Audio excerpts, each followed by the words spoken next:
Еще раз здравствуйте. Вот.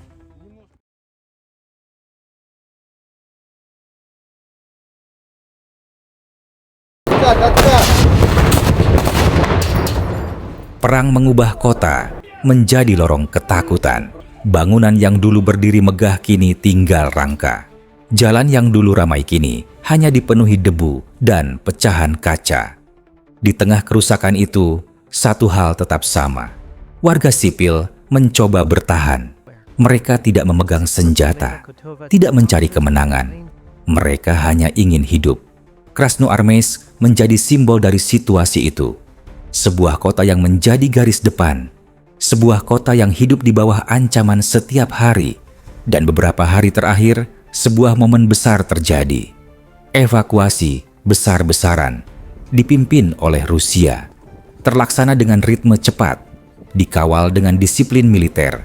Dan untuk pertama kalinya setelah sekian lama, warga melihat kesempatan keluar. Adegan itu kuat, warga berbaris, anak-anak digendong, orang tua dipapah, semua menuju kendaraan evakuasi Rusia, bukan karena mereka ingin memilih pihak, tetapi karena mereka ingin memilih hidup.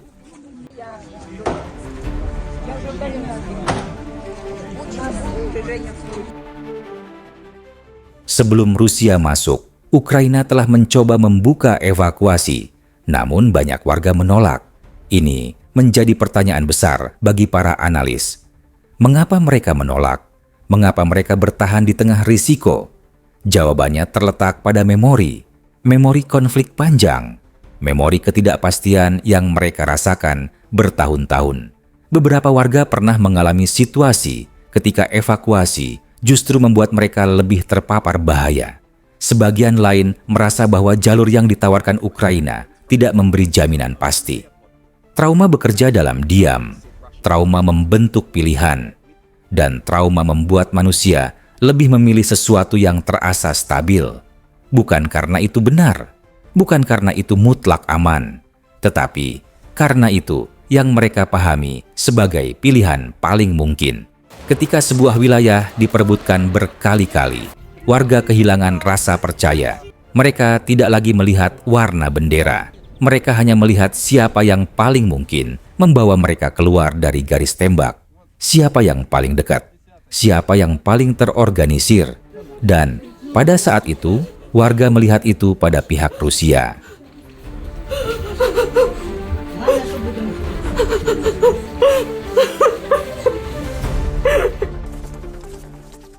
Ketika Rusia memasuki wilayah itu, suasananya berubah. Bukan hanya suara kendaraan militer yang terdengar, tetapi suara desahan lega, suara langkah warga yang bergegas mendekat, suara harapan kecil yang kembali muncul. Sebagian warga terlihat tersenyum, sebagian melambaikan tangan, sebagian hanya berdiri diam dengan mata berkaca-kaca. Cara mereka menyambut berbeda-beda, namun pesannya sama. Mereka sudah terlalu lama hidup dalam ketakutan. Wilayah Donbas memang memiliki sejarah kedekatan dengan Rusia. Bahasa Rusia adalah bahasa yang mereka gunakan. Media Rusia adalah media yang mereka dengarkan selama puluhan tahun. Identitas mereka tidak lepas dari pengaruh budaya Rusia. Ketika pasukan Rusia hadir dengan keteraturan yang jelas, sebagian warga merasakan keakraban. Seolah mereka melihat kembali stabilitas yang pernah mereka kenal. Bukan tentang ideologi, bukan tentang geopolitik, tetapi tentang rasa aman yang sangat manusiawi. Dan pada hari itu, Rusia memberi mereka struktur. Rusia memberi mereka deretan kendaraan. Rusia memberi mereka peralatan medis. Dan yang paling penting, Rusia memberi mereka jalan keluar.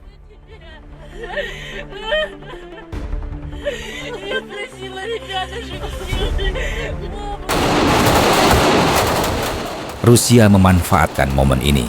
Momen yang menunjukkan mereka sebagai pihak yang turun langsung menyelamatkan warga sipil. Momen yang memperlihatkan bahwa mereka tidak hanya berperang, tetapi juga melindungi. Melalui rekaman, melalui laporan resmi, melalui kesaksian dari lapangan, Rusia mengirim pesan yang sangat jelas ke dunia.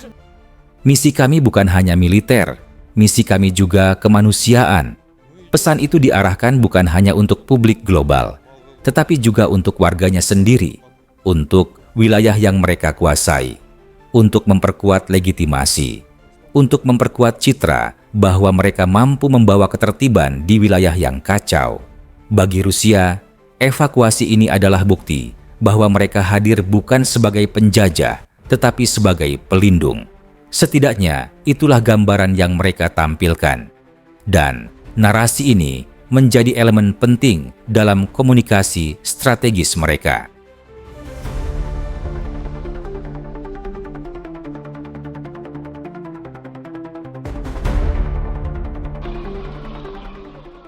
Namun jika dilihat lebih dalam, inti kisah ini tidak berada pada strategi Rusia atau Ukraina.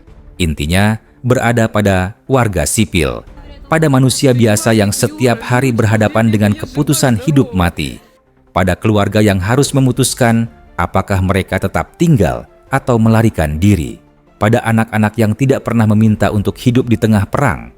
Warga sipil bukan pemain politik, mereka bukan analis, mereka bukan jangkar berita, mereka adalah korban situasi yang tidak mereka pilih. Ketika Rusia membuka jalur evakuasi, warga mengikutinya bukan karena kesetiaan, bukan karena ideologi, tetapi karena itu adalah satu-satunya jalan yang tampak nyata di depan mata mereka. Dalam peperangan, orang mengikuti siapa yang memberi perlindungan, siapa yang memberi makanan, siapa yang memberi transportasi aman. Itulah hukum dasar kemanusiaan di zona konflik, dan pada hari itu, pihak yang memberi semua itu adalah Rusia.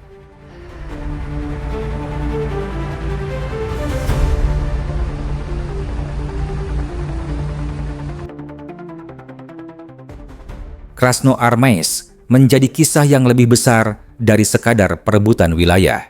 Ini menjadi kisah tentang bagaimana evakuasi dapat menjadi alat penyelamat sekaligus alat naratif. Namun, di balik semua sisi politik dan strategi, ada satu sisi yang tidak pernah boleh dilupakan. Sisi kemanusiaan. Sisi yang memperlihatkan bahwa bahkan di tengah perang paling gelap, seseorang masih bisa melakukan tindakan yang benar, menyelamatkan warga sipil. Bagi warga, momen itu bukan propaganda, bukan politik. Itu adalah hidup mereka. Itu adalah keputusan yang menentukan apakah mereka bisa melihat hari esok. Dan bagi Rusia, momen itu menjadi bukti bahwa kekuatan bukan hanya diukur dari tank atau misil. Kekuatan juga terlihat dari kemampuan melindungi mereka yang paling rentan. Inilah cerita Krasnoarmeysk, cerita tentang ketakutan, tentang harapan, tentang manusia yang mencoba bertahan di tengah kehancuran, dan tentang bagaimana satu operasi evakuasi dapat mengubah persepsi, membentuk narasi, dan menyelamatkan nyawa. Cerita ini belum selesai. Konflik belum berakhir. Namun pada hari itu, di kota yang hancur itu, kemanusiaan sempat menang. Dan itulah hal yang patut diingat. Dan itulah hal yang patut disuarakan. Dan itulah cerita yang kini Anda saksikan. Который освободил данный населенный пункт.